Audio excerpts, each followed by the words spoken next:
And I won't stop until I start to stand out. All right, welcome back, ladies and gentlemen, boys and girls, to LorcanaCast. We are here, and we are going to be talking about some really cool stuff. First of all, we have an announcement into the Inklands, Set 3, new characters, and a new location card. So we're going to talk about that on the first half of the show. Then after the ad break, we're going to talk about Lorcana Money Market. We're going to talk about signals. We're going to talk about prices. We're going to talk about a lot of different things because Lorcana is really shaping up to be what we've wanted it to look like, with Rise of the Floodborn hitting the market, with a reprint set coming out. Prices are going down. Accessibility is going up. We've got new cards on the horizon. It's really, really exciting. So this is going to be a very laid back episode with myself and Greg. How are you doing tonight? How are we doing? It's been another week. Glad we got this news. It helps spice up my work week a bit. So, yeah. Hard to complain about that, right? Yeah, we're going to have a lot of fun. Everyone else on the team is spending time with their friends and family because at the time of this coming out, we're like a week and a half away from Christmas. This should come out on Wednesday the 13th. So, yeah, everyone else other than us has kids and family, and that's pretty cool. So 2 weeks of PTO can't come soon enough. Yeah. But I'm also in that weird limbo state where like things need to get done before I take off. So like it's like the pedal to the metal and then take a break situation. Yeah, so we wish James Skeff, James Reimer, and Chris Bates a really good time with their family. They are definitely going to be coming on next year when we get into January. We should have them on in one or two last episodes of this month, but if you're out and about spending time with your family and friends, that's like the best thing to do because it's the holiday season.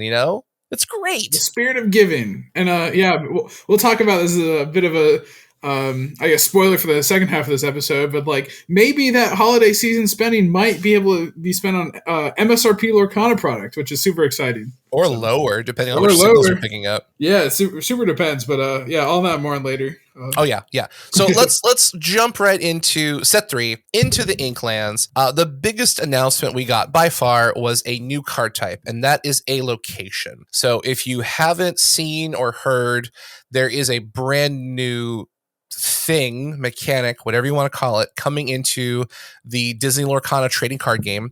If you're watching the YouTube video, we're going to be putting up a picture of this new card so that you can physically see it. And it's interesting because from a mechanical standpoint, I think we've found the reason why we haven't gotten a comprehensive rulebook. And I believe that it's because we haven't been playing Lorcana at full power. We haven't gone Super Saiyan 2 because we know that sets 1, 2, and 3 were designed together. So seeing these new location cards being revealed now begins to kind of fill in the gaps on that big picture of, okay, why haven't we heard anything about competitive events? Why haven't we seen the competitive rulebook or even a comprehensive rulebook? Why have there been some gaps in communication? And it's very possible that we didn't have a full game presented to us. And now that we do, once set 3 comes out in February, we're also going to get all of the things we wanted, like announcements for major events, announcements about a comprehensive rulebook. We've also been waiting for a judge TO system, which makes sense why we haven't gotten anything, because how can you train people on a game when there's a component completely missing? So what are your thoughts on, first of all, Into the Inklands and then the new location cards? Yeah, so I think locations are super interesting. It actually, I guess, clears up one of my early criticisms about the game, which is just like, okay, I'm just interested in having enough design space and cool mechanics to really kind of expand this out. And of course, we'll go into how they work in a moment, but this is just like one more card type to add to the pool of available cards that you have to build decks, to have cool card interactions.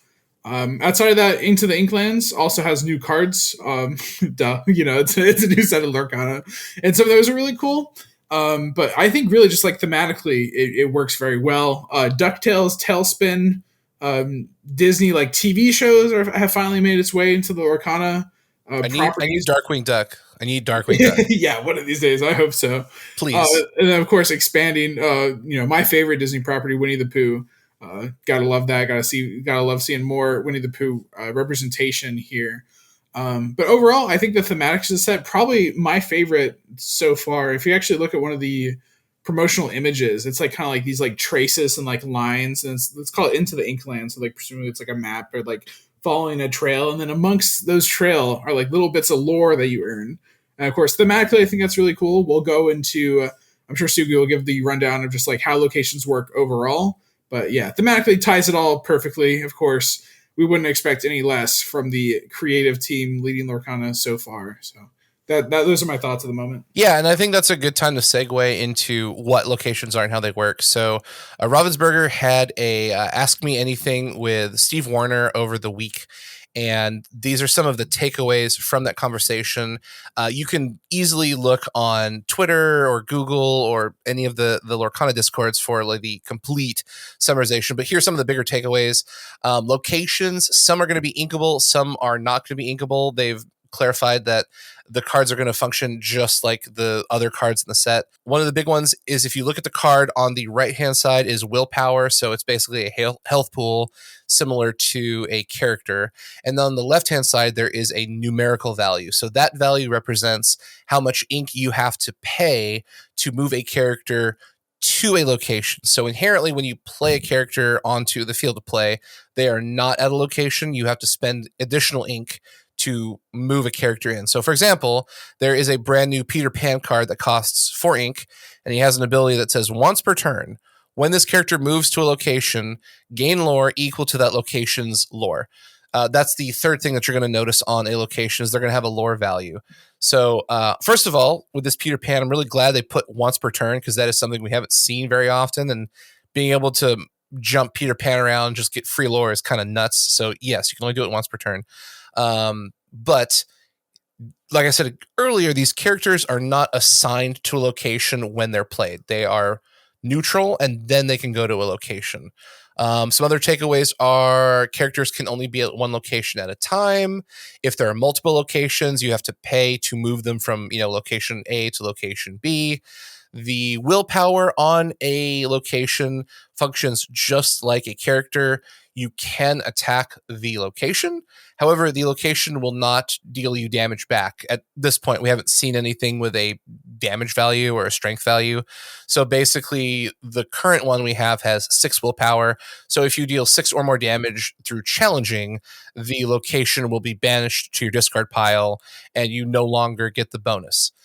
What is the bonus? Super easy. The lore symbol on locations means that basically during your upkeep or during the ready set draw, so you ready, you untap everything or ready everything.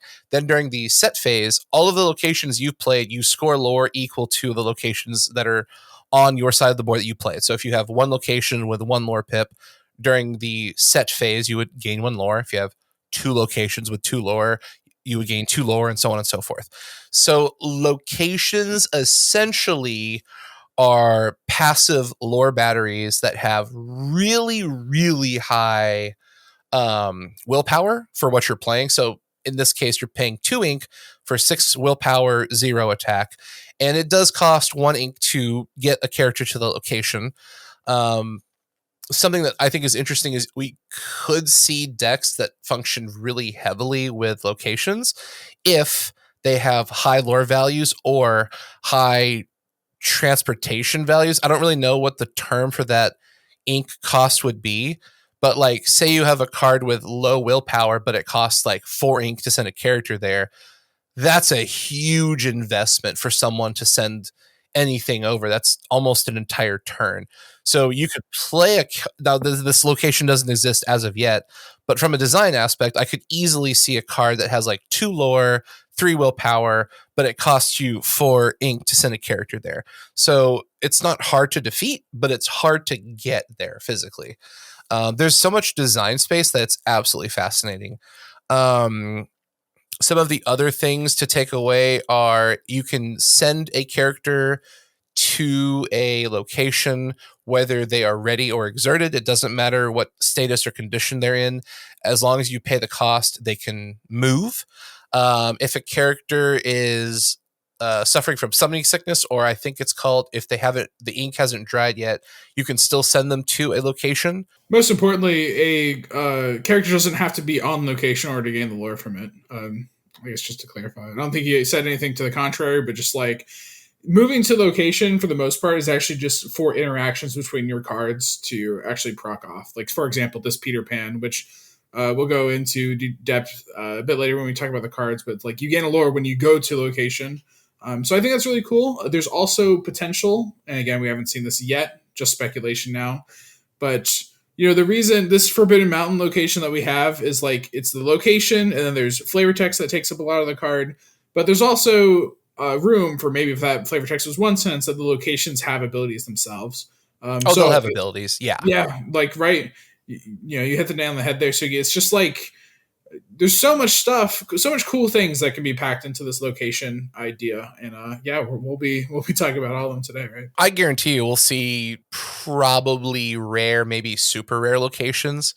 I think that legendary status is probably going to be for characters. Legendary status will be reserved for the Mickey Mouse Clubhouse itself and no other location. So this is not a new mechanic. In fact, very early on in the life of LorcanaCast, we suspected that Lorcana would be played with locations. I think a lot of people did as well, because we thought that the pips that currently represent lore, we thought it would be similar to like the Star Wars LCG, where it was a form of an influence and you sent characters to locations, and whoever had the most influence would like gain victory points. And if you hit 10 victory points, you win the game or something. So the current iteration of locations are different from what we speculated, but it's another source of gaining lore. What's interesting is we finally have a reason to challenge stuff, because in the current set 1 and set 2 lifespan of Lorcana, most of the time, unless you're playing a control deck, you really just want a quest to gain that 20 lore. Control decks want a challenge because they can take these questers off the board and limit the opponent's options and opportunities. But with a bunch of locations on the board, so like imagine this, you turn 2, you play this location. There isn't anything in the game as of yet that can actually like KO a 6 willpower character or a 6 willpower location. Also, if you look at a lot of the cards that deal direct damage, they deal damage to a chosen character, not a chosen location. So things like Be Prepared that say, banish all characters doesn't affect locations.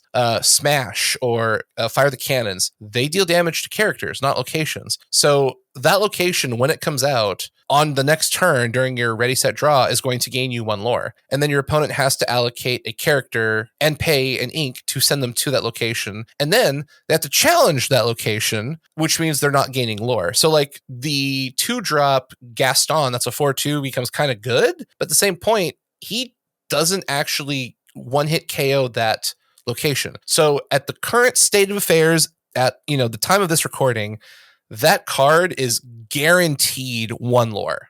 So you're at 19 points to win. And if they don't do anything in a turn, then you get another lore. So you're getting almost 10% of your necessary win condition for 2 ink. That's pretty amazing. I like that a lot. I'm hoping we get a lot of really interesting locations, and you could build like a location and burn stall deck where you just get rid of characters and let your locations score all the lore for you. I think that'd be super fun. Yeah, no, I 100% agree here. I think probably one of the most interesting parts is that, of course, I was a business major undergrad. I'll say this like nearly every episode, but I like talking about like things from the value or like economic lens of things. That's how I like to view the world, right? But it's like opportunity cost is a concept that we learn in economics. And for those of you who haven't brushed up on those textbooks for a while, it's basically what you give up to get something. So like, for example, in education, you give up your time and your money to get the education. Very steep opportunity cost in education, right?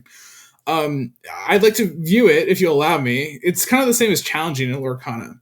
Challenging, not only do you give up the lore that you would have gotten if you quested, but you also lose the willpower of the card because the defending character retaliates against you in the challenge, right? And so this actually gets rid of some of that gnarly opportunity cost aspect of challenging, whereas the meta has developed, and for the most part, it's like this game is about questing. The win condition is getting lore.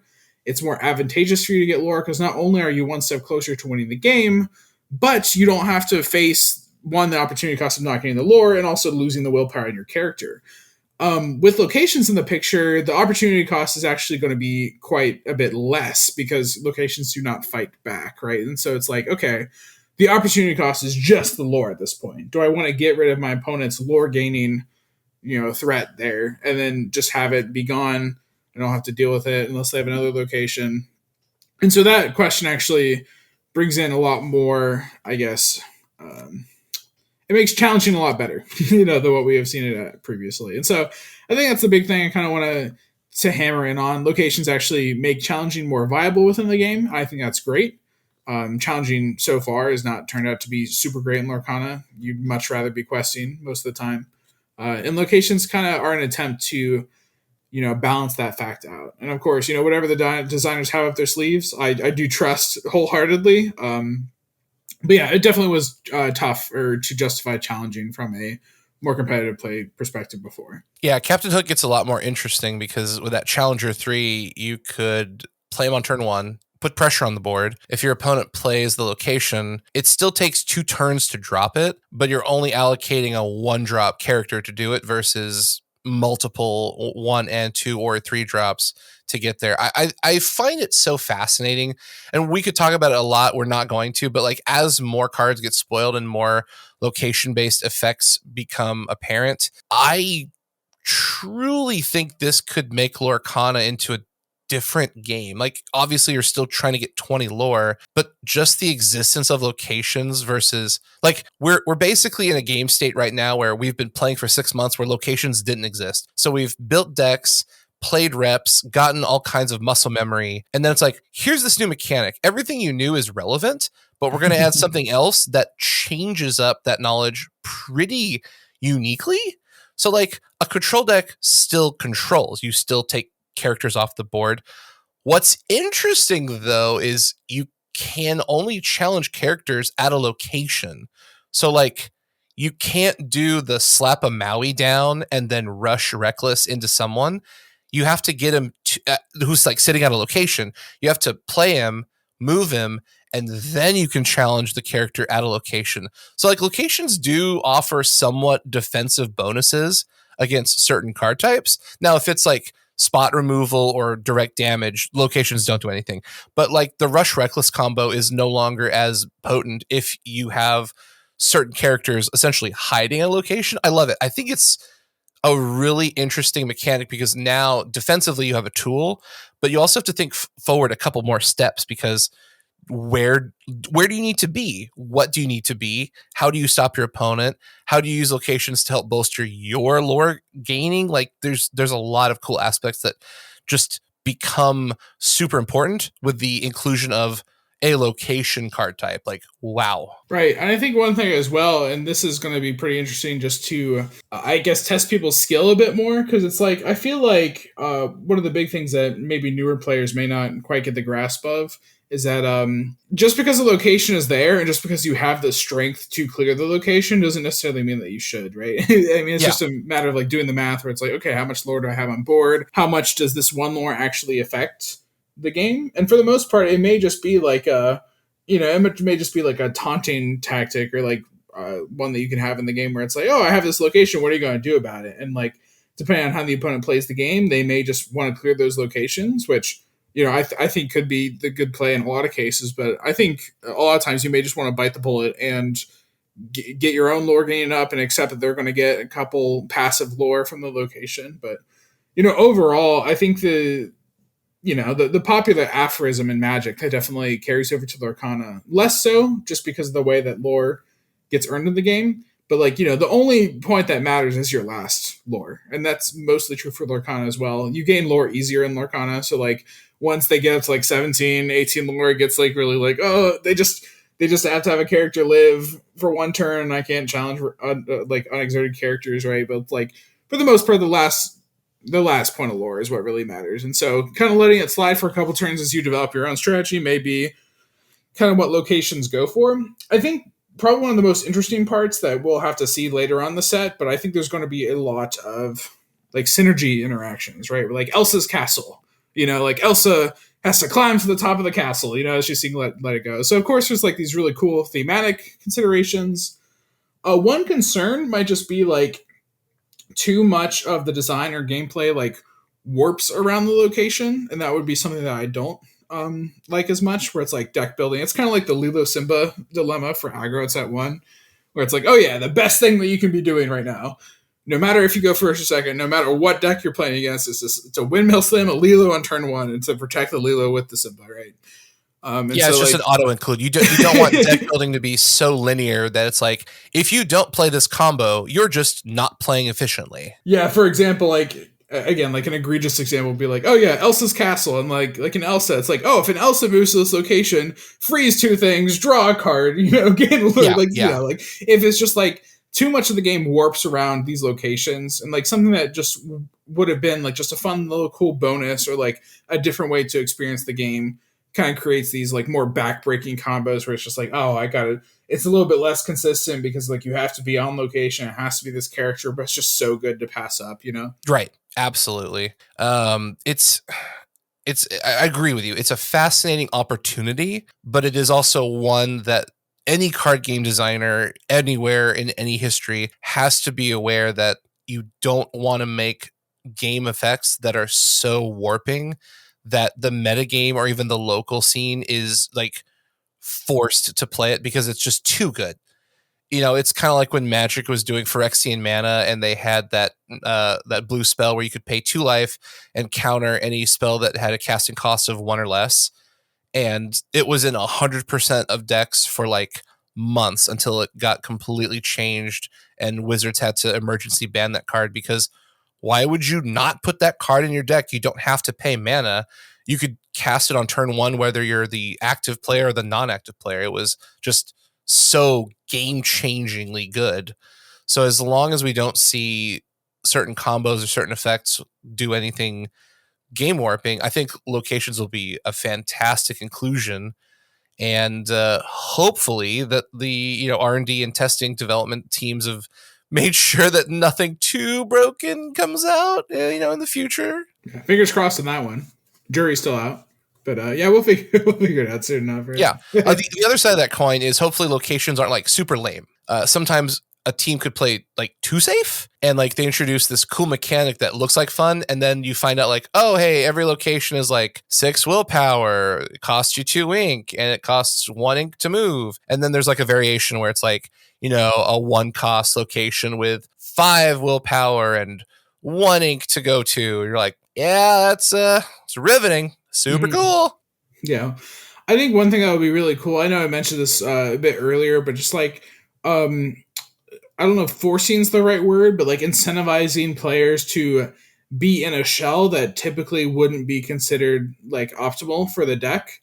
Like, for example, like Elsa's Castle, like I mentioned, or like just think about any other thematic location. I'm currently hoping for the 100 Acre Woods. I'm hoping we see it in the set. Ooh, 100 Acre Woods. I would love to see Duckburg. Woohoo. Exactly. Oh, that 100% that's going in. Scrooge's bath of Scrooge's money bin. Yeah, that'd be cool. Okay. Scrooge's money bin. Yeah, most of my DuckTales knowledge is actually from the NES and WayForward remake of the video game. But so. Oh man, we got to catch you up, my man. I mean, like you have like Neverland for Peter Pan. Yeah, exactly. But incentivizing more like thematic archetypes within Lorcana, I think could be really cool because like.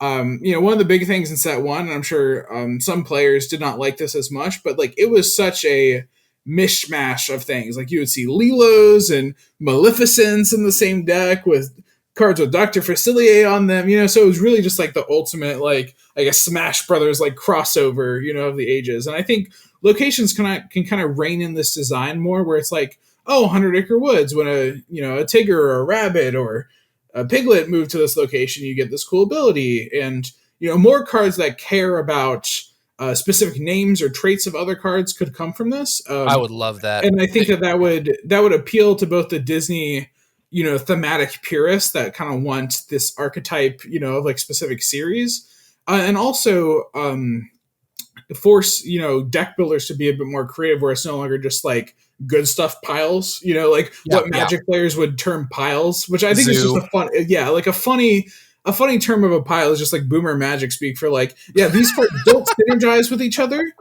They're just individually good cards that go 2 for 1, or just are good on rate creatures, and you're just going to put them all in a deck and you're going to shuffle it up and you're going to play them. Like we saw a little bit of that in set 1, less so in set 2, but like it still is just always, you know, a problem. It's just like, yeah, you just play like 60 individually great cards on their own, and it turns out that you have 60 individually good cards, your deck's going to be good, right? Because your cards are good.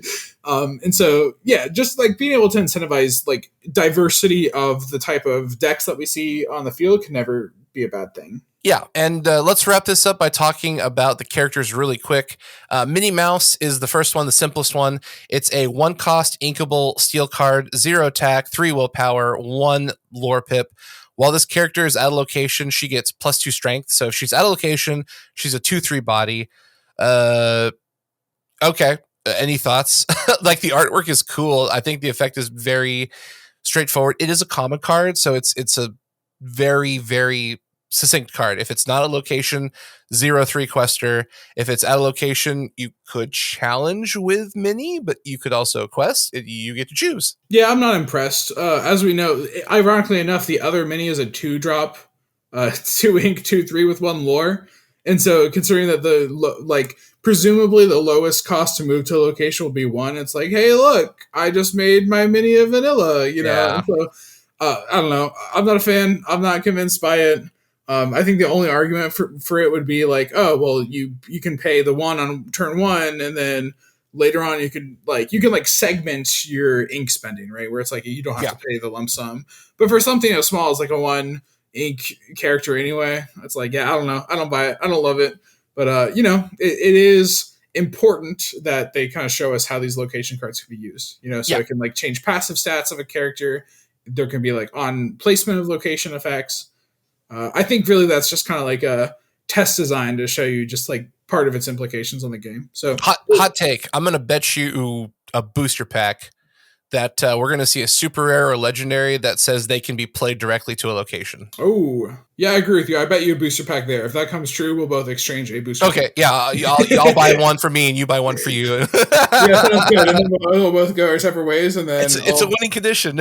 And then one of us will pull the enchanted, and then that will be that. And the okay, I'm down for that. Let's talk about Peter Pan. We talked a little bit about him before, but he's a 4-cost inkable card, 3 strength, 3 willpower, 1 pip of lore. Once per turn, when this Peter Pan moves to a location, gain lore equal to that location's lore. I like the card. I feel like 4 ink is pretty high, just because, like you said, the lowest cost of moving is probably 1.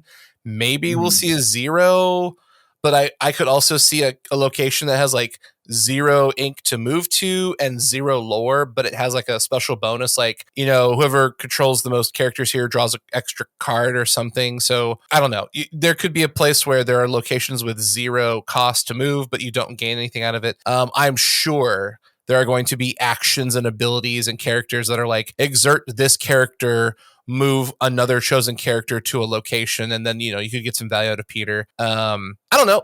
I feel like all these cards are really good at showcasing the new set, but I don't necessarily know if they're going to be like hyper meta. Oh my god, $20 cards! It's like they look fun. That's my big take, is they look like a lot of fun. I think the last card that we'll talk about may reach that, but yeah, as far as Peter Pan goes, I'm a bit confused why the middleman is actually in the picture here. Like, why don't we just cut out the middleman and get a character that actually quests for a high amount of lore anyway? Like, I don't know why we have to have Peter, that's a 4-mana 3/3 with 1 lore, and then to have him move to a location to then gain more lore, where you could just play, you know, maybe a Kuzco for 1 Inkai that just gets the 3 lore naturally anyway, question mark, you know, like, I'm not sure why the middleman's necessarily relevant in Peter's case, but of course I'd be more, I'd be happy to be proven wrong here. Here's a postulation. Like, say there's a location with 3 lore. Mm-hmm. And regardless of what the movement cost is, there's, like I said earlier, there's probably going to be like an action or a character that's, you know, it's like play this action, move a character, or, you know, exert this character, move another character. So you could move Peter to a location with high lore, use his ability to gain the lore, and then he could quest for an additional lore. So like, there's weird. That phase you get the lore. Yeah, I think. Yeah. The answer to my question is that you can get to double dip this way, right? There's weird spikes theoretically where he could gain more than Kuzco. I don't know, because we don't know all the locations.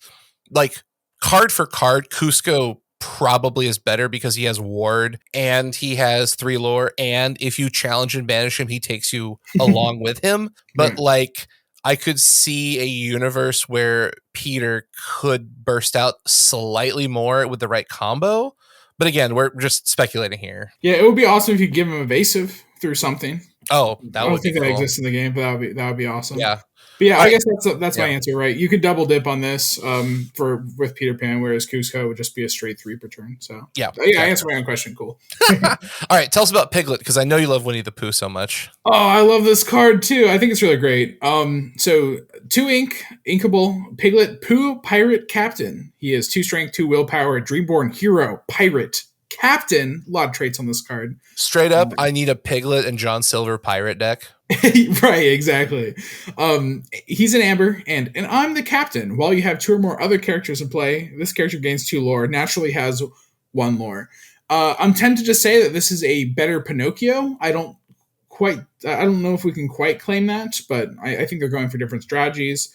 Of course, when you're in Piglet, you're trying to get other cards on the field, which means that you unfortunately probably have to drop the Madame Mim self bounce package that's seen a lot of competitive success recently. So Piglet will kind of, try to go into its own shell of like going wide and things like that. But that being said, a 2 ink, 2/2/3 lore is good, and that's really just what I have to say. Like some of the best on rate stats in the game. I'm pretty sure I haven't really done the math to kind of back up that claim, but like three lore, it's kind of on rate for a vanilla anyway. A 2/3 with 1 lore is quote unquote vanilla, like that's statted, back calculated based on the kind of internal design of the game. And so just having the 2 extra lore in exchange for 1 willpower conditionally, I think is really great. Interestingly enough, also 2 or more other characters in play is also something that we've seen on the Christopher Robin Adventurer card. So I'm going to suspect that a lot of Winnie the Pooh characters are going to kind of have this line of text. I assume it's to kind of represent the friendship between the Christopher Robin and the animals in the 100 Acre Woods. Of course, there's a big cast of characters in Winnie the Pooh, and all multiple of them are all together in similar scenes. Right? There's always many characters on screen at the same time. So I assume that's kind of the angle they're going for here. But yeah, it seems like 2 or more other characters is here to stay, at least for Winnie the Pooh themed cards. Yeah, I think we're going to start to see like Anthem, Tribal, whatever decks you want to call, like in Magico's White Weenies, you just have a bunch of cards that cost like 1, 2, maybe 3 mana or ink in this scenario, and you just flood the board with all these bodies, and you have like, here's a really scary universe. It's like turn 1 Lilo, turn 2 Piglet, turn 3 another Lilo, another Piglet. Oh boy. Turn 4, you quest with all of that. So it's like 2 Lilos is 4, 2 Piglets is 6. So that's 10 lore right there. They better have turn 3 Ariel, and they better have turn 4 Grab Your Sword. That's all I got to say. I mean, you could easily play weenie decks and just go, here's a 1-drop, here's a 2. And of course, you could have a Simba in there somewhere too. But I mean, like that's the idea about these like wide decks where you just play these hyper weak characters, but they all have this synergy where they get better with more stuff. Yeah, so, and also let's not forget about Stitch the Rockstar still showing through even in set 3 and beyond. Oh my gosh, Stitch the Rockstar is just such a great card. And just gets even better with this Piglet, which is honestly just, super good. Like super threatening on the board with that high amount of lore. Yeah, I like the fact that this Piglet really emphasizes like weenie aggro is going to be a thing. Like we've already got the tools for it. Also, don't forget we have Cindy. Like you could do like 1-drop Cinderella and then, Singer 3. There's a lot of really fun tools and toys out there you could just go nuts on. So yeah, it's a fascinating card. Also, the artwork is great. Like, oh yeah, it's so cute. The artwork is great. I actually sent this to my parents. You'll actually find this wholesome. But like, I sent it to my parents. They both really liked it. And then 6 hours later, out of like no context, my dad just sent a zoomed in picture of the art of Piglet. So it's just like a full portrait shot of just Piglet on the card. I just think it's really funny. My parents are huge fans. Yeah. But I don't know. Alongside that, one of my wish lists for this set is that, of course, 2-drop Piglet takes up your 2 ink or turn 2 play now.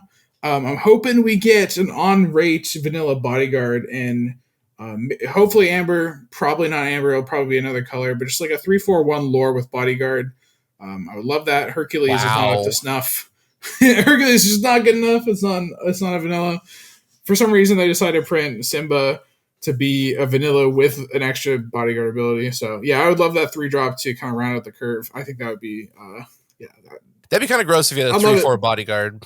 I want it. I want it so bad. They've shown that they're willing to do it with a 2-drop Simba, but perhaps they did that for a reason. So it could happen. It could happen. But now's a great time. We're going to take a quick break, and we'll be back after these messages.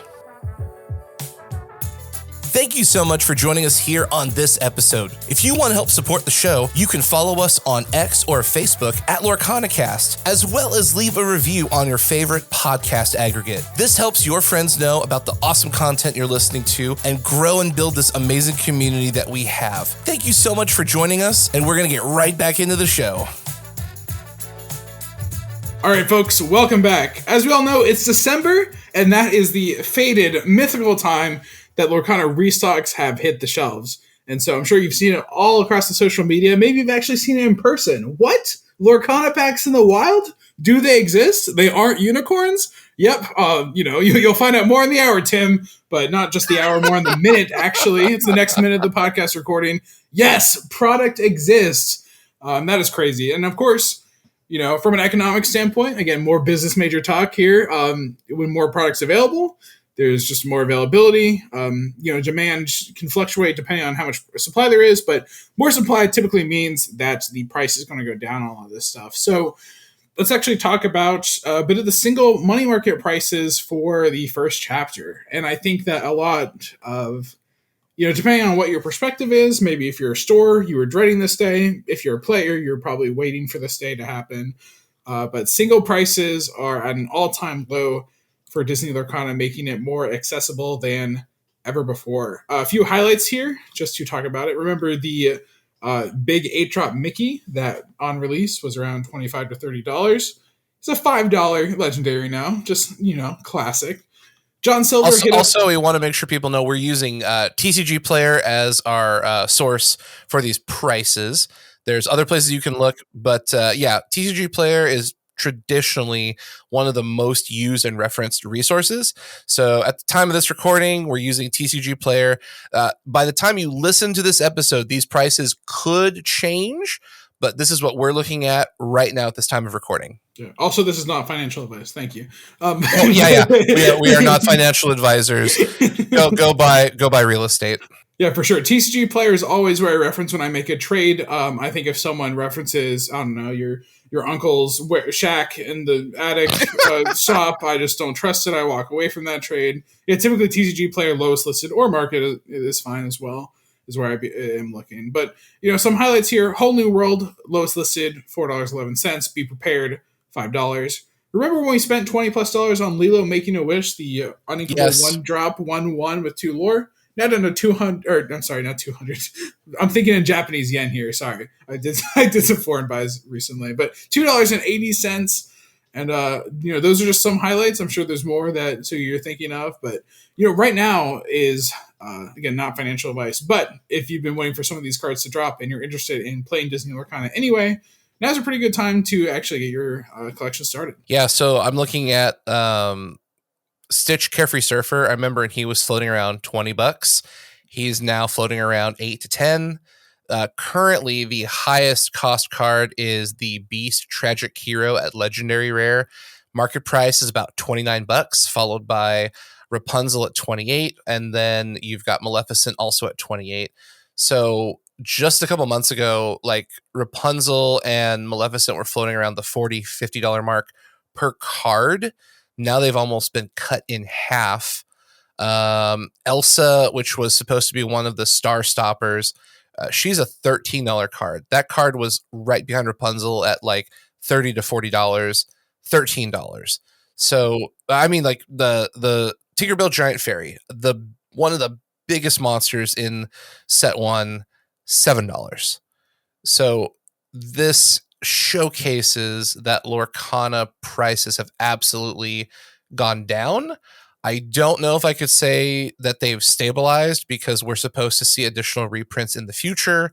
So theoretically, the prices should go down a little bit, but depending on your perspective and depending on your budget, this is a good thing Or, it might not be a good thing. Again, it depends on a lot of stuff. So coming from Magic, Yu-Gi-Oh, and Pokemon, where a deck from Magic would cost between $500 and $600, I believe some of the most expensive decks now are encroaching on the $200 to $300 range. And I do understand that is not cheap by any means, but compared to like major competitive decks in Yu-Gi-Oh and Pokemon, or Yu-Gi-Oh and Magic, that's very, very low. Pokemon right now, the average competitive deck is around $80, which I'm assuming Lorcana wants to kind of mimic. And that's not a bad thing. Like, the single market being low isn't great for resellers and trading card game shops, but it is really good for players because they can get the cards and the decks they want without, paying $1,000. So there's pros and there's cons, but the point we're trying to make with the money market is if you go to TCG Player and you look at the card costs, they have absolutely gone down astronomically compared to where they were. And Set 2, Rise of the Floodborn, has only been on the market for like 4 weeks at this point. So when more product is opened and more cards are like put into the market, these prices should go down again. So realistically, this is just such a really good time to get in. If you're willing to wait, it'll go down more, probably not by too terribly much, but I think we're at a pretty comfortable point where the legendaries are going to be floating between around $10 to $20, with certain ones being really high like Maleficent, Rapunzel, and Beast pushing the $30 range, but everything else is $15 or less, which I think is totally fine. Like, coming from Magic or any other card game, that's very, very manageable. Right.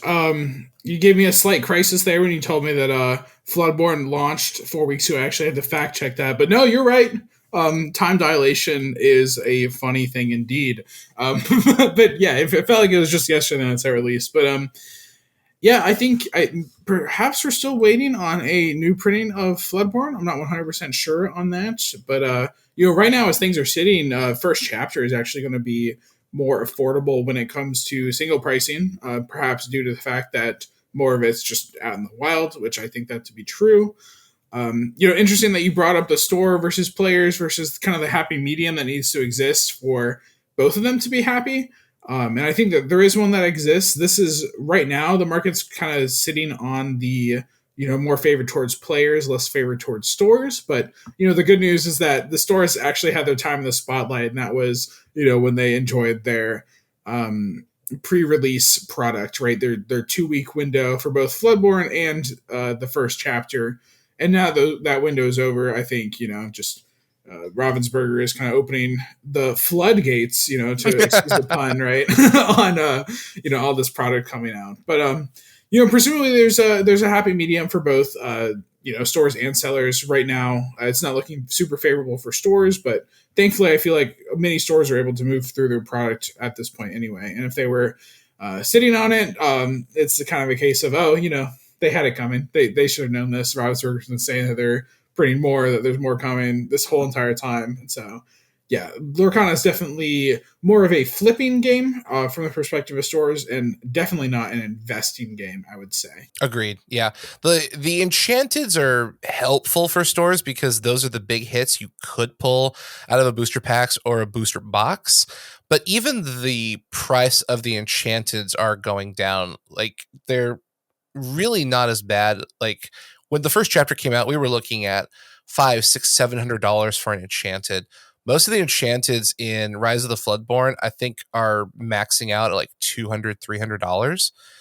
Obviously, again, that's not just random chump change in your pocket, but comparing a $300 Enchanted to a $700, $800 Enchanted, that makes things a lot more easy for a collector to purchase, but it's also enough of an incentive for someone to try and crack a pack or crack a box to see if they could just get that big hit, while at the same time, like for stores on the storefront, while for players, if you don't have that kind of capital available and you just don't have hundreds of dollars to open boxes, you could spend $100, $150 and build a very competitive deck just purchasing singles.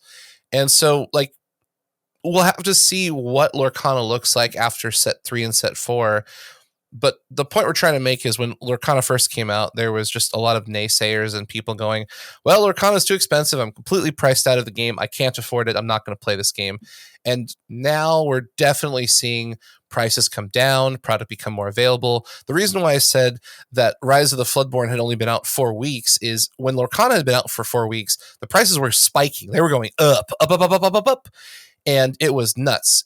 And the fact that Rise of the Floodborn cards have actually gone down over the course of 4 weeks is fascinating, because I was very sure we were going to see a similar spike of Rise of the Floodborn comes out, and then 2 weeks later, the cards hit the big box stores, and then the prices go up, like first chapter, but it did not. They went down. And so, like, your most expensive cards from Rise of the Floodborn are Beast at 30, Arthur Super Rare at 15, Cinderella Rare at 15, Scar Legendary at 14, Beast Legendary Relentless, the green one, at 14, and then Alice Legendary is 12. You've got Super Rare Cinderella at 12. So you can kind of see it. It kind of starts to peter off. We don't have these $40, $50 cards sitting around, and that just means more people can play with the things that they want. And I think that's exciting because it should just get better over time. Right. I think you're 100% correct on that. And I think one of the most interesting things is that if you asked me back in August, where it's like, okay, when do you think the Lorcana market will correct itself to, not these super high end prices? I don't think I would have guessed it would be before the year ended. I would have definitely predicted it would be like, maybe March, April of next year, we'll start seeing some more regular market activity on these game pieces. But like, we're already right here, and like, that being said, maybe at some point the print production of the first chapter stops. I think that's going to be a, interesting point of discussion. But like, right now, if you wanted to like maybe secure a playset of the first set or something like that, now's not a bad time to do it. I know historically, within other games that I played, specifically Digimon trading card game, they would do like these big waves of reprinted product of 1.0 and 1.5, which are the 2 introductory sets of that game. Then right then the time was ripe to kind of pick up your tamers, your staples, all of those good pieces before they would kind of cease production on the set. I'm not quite sure what the plan is beyond. I think perhaps there's do you think this is it? I know that before they said early 2023 and then they push it forward. So it's kind of nebulous what the plan is actually right now when it comes to. I think they're going to keep printing it. I feel like we're going to see it printed probably through March. Interesting. I don't know. I don't have inside information, but my gut says there's probably going to be like another wave, and then they would probably stop because like they don't want to print so much that the cards are worthless. But like the cards are definitely approaching like pretty low value. I mean, thinking about like Tinkerbell Giant Fairy, I remember when she was like a $25 card, and now she's $7. Exactly. The main point being, though, is that at some point this print run will stop, at least for the foreseeable future. And so, historically, the best times to buy are actually when these huge supply waves hit the market. So that would either be right now or maybe even potential future restock down the line. But I'm looking at it right now, and I'll see what I can I can budget for. But these prices are definitely like, pick up your staples now, folks. Like, or at least that's how I see it in my head. Like, I'm telling myself right now, pick them up now. Don't regret it later. I would argue a couple of these cards you shouldn't pick up, like Cinderella the Rare. She should go down significantly with the next wave. I would never pay $15, $20. Like when Lilo was $20, I told people don't buy it. Just wait. It's not worth $20. Now, if you're going to like, a 1K tournament and like you have to have it, you have to have it. But like for the person who's playing with their family, their friends, or at locals, unless there's something really important going on, I do believe like you can wait. Cinderella is going to drop down. She's probably like a $3 to $5 card at most. It's just that there isn't as much inventory in the wild, and she's an incredibly powerful one-cost character. But once there's more of her, I don't think it's just like Lilo. It's not going to be, this high in like a month or two, in my opinion. That's what I feel. Right. I agree with you. Definitely. Yeah. And thank you for having me clarify here. When I'm looking at these prices, I'm looking at just the first chapter set. So the first chapter set, all the prices are looking really great. Oh yeah, Belle and Rise of the Elsa, pick Floodborn, them up. yeah, Rise of the Floodborn. We may see more to come, but yeah, right now it's just like across the board. I would have never dreamed of these prices being this low. If you ask me, I guess I think Stitch is going to go up with prices. set 3. I think Surfer is going to go back up. All right, 40 copies in cart. No, don't do that. Don't do that. I'm kidding. But yeah, I think that's more or less all I have to say when it comes to the TCG player money market side of things. It's shaping up to be really beneficial for players, and I think it's great to kind of give that warm invitation back to the people who kind of got burnt from the initial set release. I'm hoping that eventually they see this great news. I'm hoping that we may be good purveyors of that message and just telling people that, like, hey, look, this game is getting more accessible. Some people who had to pass up on it at first due to budget or whatever reason, opportunity costs, whatever reason it may be. Nowadays it's stabilized quite a bit from where we first saw it, and yeah, good news for the players. Yeah, the prices have been slashed pretty hard. First chapter is looking like it's around, between, depending on the card, looking at maybe a 40 to 50% slash in price. Obviously, Rapunzel and Maleficent haven't shifted too drastically, but yeah, Elsa sitting at 13. I remember Belle was like a $30 card. She's at 10 to 11. Stitch was a $20 card. He's sitting at 10. Tinkerbell dropped. Mickey dropped. All these cards that were commanding these insanely high prices, they've just dropped out, and they're right about where I feel like they should be. Maybe a few dollars higher, but like, yeah, Elsa and Belle are probably going to sit around 10. Stitch is probably going to go back up to like 12 to 15. Rapunzel and Maleficent are just like instant staples for some of the best decks in the game. So of course they're going to command high prices, but still, like, $30 isn't specifically high. I'm thinking about like Magic the Gathering. Some of the most expensive cards in that set are between $40 and $50 in the current meta. Pokemon has all these illustrated rares. They're going for hundreds of dollars. You've got, Yu-Gi-Oh cards very consistently are between $20 to $40 in like certain archetypes. One Piece, same thing. There's a lot of cards there's a lot of card games that have cards that cost equal to or more, and you have to have multiple copies of each of them. Whereas if you think about it, Rapunzel and Maleficent aren't in the same deck. Not yet anyways. So it's not like you have to buy 4 Rapunzels and 4 Maleficents. It's generally going to be one or the other, plus the supporting cast. And guess what? Most of that supporting cast is like $10 or less. So you might have to pony up for one of the 2 big names in the current meta, but everything else is pretty affordable in my opinion. Right, I agree with you there, and definitely to make that Magic the Gathering comparison, I think it's awesome. Just like there isn't dedicated resource cards. I think one of the most disappointing things to have to spend money on in Magic is the land cards, and just I guess from a psychological or just like how it feels to buy cards perspective. Just being able to have a clear reason and even like a mechanical deck building reason to, get these cards is just awesome. It's like, okay, this card is ink. It's one of the greatest parts about Disney Lorcana as we know it. But it's also, just has that added sense of wonder or enjoyment to just buying the cards themselves. It's like, okay, these are all characters. They all have some sort of impact on the game. It doesn't feel bad when you have to spend, $200, $300 on a fetch shock mana base package like you have to do for most modern decks. But yeah, that's a minor point, but it's just something I wanted to bring up as well, where it's like, buying Lorcana cards or games that don't have resources, just it feels a lot better, but just because that each card has an impact on the game. Yeah, I agree. Well, let's wrap this thing up. Any last thoughts between set 3 and the money market? I mean, for me, Lorcana is just looking good. It's feeling good. It's going to get a lot more interesting in February. I'm very interested to see what locations do. There's a lot of potential. There's a lot more design space. Like from a design aspect, adding that one card type completely opens up the doors to not only theme but mechanics. So like top-down designers and bottom-up designers can kind of go crazy because we've already talked about 100 Acre Wood, Duckburg, Neverland.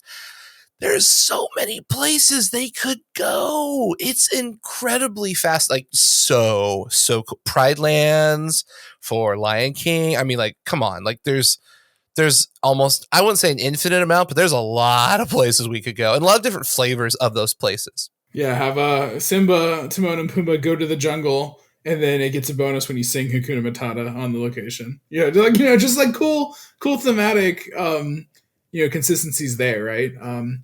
But outside of that, I think you wrapped up just well, and I'm looking forward to set 3 of Lorcana as the hype cycle continues. Every 3 months, a new set. We are familiar with this at this point, and let's just sing the same song and dance until with each set release and go from there, right? Yeah. All right, everybody. Well, that is the end of this episode. Thanks so much for joining us, and we'll see y'all next time. Thank you so much for listening to this episode. We love and appreciate all of our listeners around the world. Make sure to follow us on social media, including X, Facebook, and YouTube, with all of our links in the show notes. You can also help support one of our favorite local businesses by picking up your trading card game singles and supplies at alchemistrefuge.shop. We'll see everybody on the next episode. So remember that Ohana means family, which means nobody gets left behind or forgotten.